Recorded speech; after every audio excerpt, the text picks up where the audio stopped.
বিজয় ট্রেনে যাত্রী চাপ নিয়ে বারবারই আমরা কথা শুনছি এবং যদিও এবার শিডিউল বিপর্যয়ের কোনো খবর আমরা এখনো পাইনি। ঠিক সময় মতো কি ট্রেন ছেড়ে যাচ্ছে কিনা এখনকার অবস্থা জানাবেন।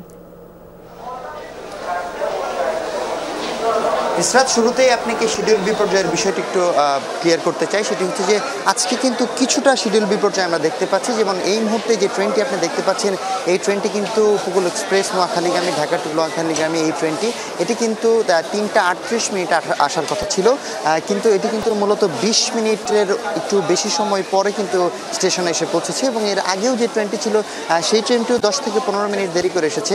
তবে যাত্রী চাপের কথা যদি বলতে চাই, যে যাত্রী চাপ কিন্তু গত দিনের তুলনায় কিছুটা কম। আজকে যাত্রী বেলা গড়ার সাথে সাথেই কমছে। গতকালকে যেমনটি আমরা দেখতে পেয়েছি যে যাত্রীরা কিন্তু আসলে ট্রেনের ছাদেও উঠেছে, কিন্তু আজকে কিন্তু সেই ধরনের কোনো দৃশ্য আমরা দেখতে পাচ্ছি না। মানুষ কিন্তু আজকে কিছুটা স্বাচ্ছন্দ্যেই বাড়ি ফিরতে পারছে।